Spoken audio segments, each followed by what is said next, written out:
সেদিন সন্ধেবেলাতেই হঠাৎ করে বোনের সাথে প্ল্যান হলো মোমো খেতে যাওয়ার। তাই দুজন মিলে রেডি হয়ে স্কুটি নিয়ে বেরিয়ে পড়লাম। আমাদের বহরমপুরে প্যান্টালুন্সের সামনে একটা মোমো স্টল আছে। খুব সুন্দর মোমো করে, স্টাফিংটা একদম ভরে ভরে থাকে। ফ্রাইড মোমোও পাওয়া যায় এখানে, তবে আমার স্টিম মোমোটাই বেশি পছন্দের। বোন খাবে না বলল, গরমে নাকি মোমো খেলে আরও বেশি গরম লাগবে ওর। তাই জন্য একটা প্লেটই নিয়েছিলাম, দুজন মিলে ভাগ করে খেয়েছি।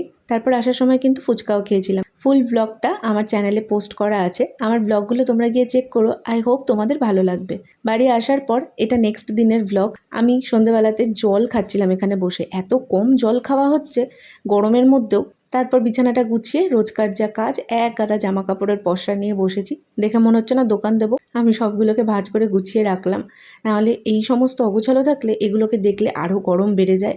আজকে মা আবার চাউমিন নিয়ে এসেছিলো। জাঁকজমকপূর্ণ রেস্টুরেন্টের থেকে রাস্তার এই ছোটো ফুড স্টলের চাউমিনটাই আমার বেশি পছন্দের।